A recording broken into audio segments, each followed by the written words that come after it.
Sorry for the froggy voice. I have not been feeling 100%, so I apologize about that.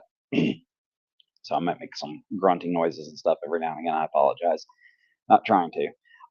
Before I jump into this video, which is the moderate defense of generic RPGs, I want to make something clear from a comment on the last video, and I just want to make this clear for everybody who's watching and who reads my response to that video's comment. If you read it, guys, if you're coming to this channel and you are expecting this channel to be another channel, I'm just going to disappoint you. I am not RPG Pundit. I am not Nerd Cognito. I am not Daddy Roll the One. I am not D&D or DD. I am none of those people, and I don't shoot my videos the way they do. I don't plan them the way they do.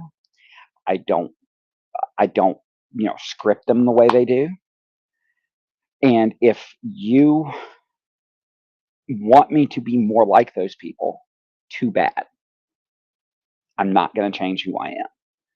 I'm going to say part of the charm of this channel for me is that I do it very authentically as a stream of consciousness. And I enjoy doing it that way. And I understand that it can be frustrating sometimes watching my videos because I do repeat myself. I do fall into bad habits and bad patterns, but I try my best not to. I'm not perfect. I'm human. But I also know that I'm not going to sit there and basically be compared to other people and suddenly see some glorious light that, oh my God, they're so much better than me. I cover a lot of different ground than those guys do. And with that said, guys, if you don't like the way I do this channel, don't watch it. I'm not going to kids club it. Don't bother watching my channel. Period. That is my final statement on that. I'm not going to change how I do my videos to make people feel more comfortable because it feels more like somebody else. Okay, that's out of the way. The real subject of this video: defense of RPGs. So something that if you're not aware of the generic RPG market, what it used to be anyways, versus what it is today, which is pretty much there's one game in the market that kind of most D&D or hobbyists know about, and that would be Savage Worlds, versus what it was, say, 20 years ago when there were several generic games in the market. Three bigs. There were three bigs. You had Hero, you had GURPS, and you had Savage Worlds. Even back then, Savage Worlds was fairly big. And then you go further back, even if you go into like the late 80s, early 90s, there were a ton of generic games. I'm going to focus on those big three: Savage Worlds, GURPS, and Hero, because they're the three I have the most experience with. But what I'm going to say kind of applies to all of them. So the great defense for them. Yeah, I'm going to put that on my to-do list. I always forget to turn this off. I apologize, guys. Jesus Christ. I am, like I said, guys, not completely coherent the way I want to be right now. But I've got this in my head and I need to get it out. So, okay, so the biggest defense for generic RPGs is going to be the idea that generic RPGs anyways, are great toolkits for crafting your perfect world. Because they're so flexible and so modular, you can literally do anything with them without the need to basically have to buy a bunch of new splat books and all the things that go into setting and genre specific games. You can run like GURPS. You can run with about realistically, if you want to run a magic setting, for example, you really only need 3 books. Realistically, you could probably run it with 2, but GURPS with 2, but 3 if you want to put magic in it, or sci-fi powers or something in it, psychic powers, things like that. Which that's a hang up for me with GURPS, is that a lot of their subsystem stuff, psychic powers, magic, thaumaturgy, all that kind of stuff, theurgy, It's all in a separate book, but that's a separate argument altogether. That's a specifically the GURPS thing. Because Hero System, you can do all that stuff straight out of the core book. And same thing with Savage Worlds. You can do pretty much all that stuff straight out of the core book. There are expansions to it in other Splat books like Savage Worlds or Savage Fantasy and Savage Sci-Fi books and stuff. So, but for the most part, you can do just out of the core books. You only need 1 or 2 books to run a very solid campaign based around what you're wanting your world to be. And because of the modularity of the system, you can adjust things like, do you want high magic or low magic? Do you want, everyone to have psychic powers? Do you want it to be rare? All that kind of stuff is easier to control in a generic system because it's designed that way. They're designed to be fluctuating. No 2 hero games are going to be the same, no matter if you're using the same sub rules.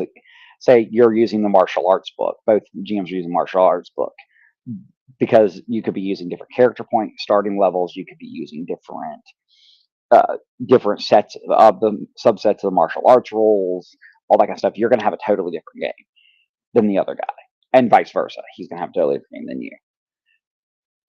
Same thing with Savage Worlds. You can do Savage Worlds generic, and depending on the optional rules you choose to put into your game, and house rules and all that kind of stuff, you're gonna have a different game than the guy next to you who's running Savage Worlds. It's just, that's the glory of generic RPGs. It's the biggest defense for them, is that they are incredibly modular. They are incredibly flexible.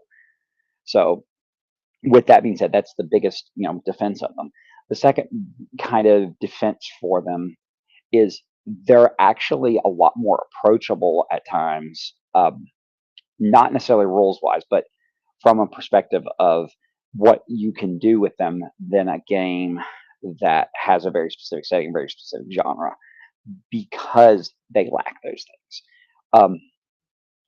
So while they're modular and they're flexible, they're also approachable, because you're able to approach the game in a way that you can't if, say, you're trying to use, everyone wants to say D&D, but yeah, well, let's go away from D&D. If you're trying to use a rule set like Warhammer Fantasy 4th, and you want to run a less grim, dark version of Warhammer Fantasy, that's very difficult to do with that rule set, because the rule set assumes the setting. With generic RPGs, you don't have that problem, which goes into the flexibility and everything as well. But so they're kind of similar, but not. You want your game to be approachable when somebody wants to be able to do modulation on it and do flexible things with it. And so generic RPGs do that. They open the door to things that people may not appreciate or may not understand or may not see, with less generic systems. And there's plenty of systems that have some level of flexibility, but even their level of flexibility is not all that strong. D&D is a great example of this. Everything from 3.x up, 3.0 up, is supposed to be somewhat flexible, right? There's lots of optional rules and things like that.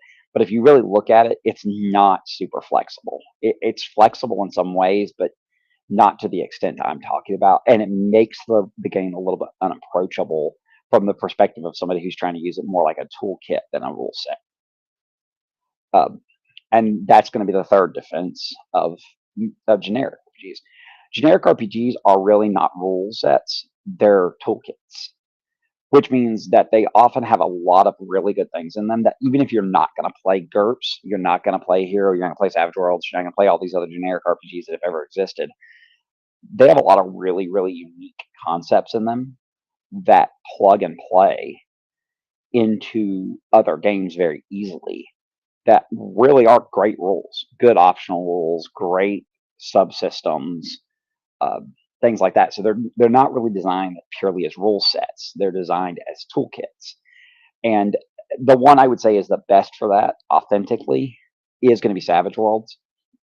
Hero and GURPS are both so generic that realistically you'll really, they don't staple on campaign settings, for example, very well. Champions notwithstanding, because originally Hero was champions. I mean, they're kind of interchangeable. Um, but really, you can't staple a campaign setting onto those rule sets very easily. You have to do a little bit of work to make campaign settings work for them. But Savage Worlds, you can. And the reason you can do that with Savage Worlds is because, like I said, Savage Worlds presents itself as a rule set that's really a toolkit. And what people that have written the campaign settings have done is they've taken that toolkit and they've opened it up all the way, and they've pulled the best parts that they need out to make their campaign setting work. And that's a great thing. So keeping that in mind. You don't need a rule set to make a great game. You really need a toolkit. You really need something that allows you to fluctuate and to add in new rules if you need them or whatever, versus a consistent stream of rules. Um, and one of the games that I've been introduced to recently that I'll say that I think does this the best, after looking through it, talking through it with one of my friends who is a avid fan, I'm going to shout him out. Atmos, you absolutely have turned me onto this game, and that's White Hack. Um, it's got an implied setting, it's got an implied world, and implied reason that the classes are the way they are and all that. But at the end of the book, it very much, and throughout that book, it very much implies also that it is a toolkit. And he encourages people to play with that toolkit, and you can make any world you want using it, with generally pretty minor tweaks. You don't really need to do a ton of major tweaks to make it work. So that's a good example of a modern one that kind of exemplifies what I'm talking about with the toolkit approach. But it absolutely is. It's absolutely a wonderful tool set. And like I said, those are the three of the reasons I would argue there needs to be a defense of generic systems. And if you're looking to run a hyper specific game, you know, I would say go with a game that fits that genre and that setting kind of specifically. But if you're wanting to run a kind of more, I think the words there, generic campaign that has a lot of flexibility, has a lot of ability to add in additional rules, add in additional, concepts and stuff as you go along. Really look into generic RPGs. Like I said, the big three I mentioned, and then White Hack as well. All four of those rule sets are great. There were other generic RPGs. Funny enough, Alternity itself is considered it's actually marketed as a generic sci-fi setting, which is why it has a lot of optional rules and stuff. So there were other ones that you could look into, but the ones I'm talking about, the four I just mentioned earlier, White Hack, GURPS, Hero, and Savage Worlds, are still in active production. So that's just putting that out there. They're actually available for purchase. You can get them pretty easily. But guys, just know if you're looking for that type of world, though, if you are looking for a world that you can really modulate, you can really create in, seriously, consider checking out a generic RPG. Don't try to shoehorn your world into a rule set that doesn't really work for it. Use a toolkit. Use a generic role-playing system that functions like a toolkit. I'm sorry, guys. Sorry, just stepped on my balls. 55-pound pit bull. But if you get a chance to check out these games, I really encourage you to. I really do. And I'm not going to beat that dead horse anymore. As always, guys, if you know something about generic RPGs that you like or don't like, whatever, leave me in the comments below. Thoughts, comments, questions, concerns. As always, I do welcome your criticisms. Despite what I said at the beginning of this video, I do take what you guys say seriously, and I try to take good advice into effect. But just make sure you're following through your rules. Throw out homonyms, no direct attacks, don't pick fights, and don't leave me college dissertations. Other than that, guys, we hope you have fun, and we do hope to see you guys around the game table at some point.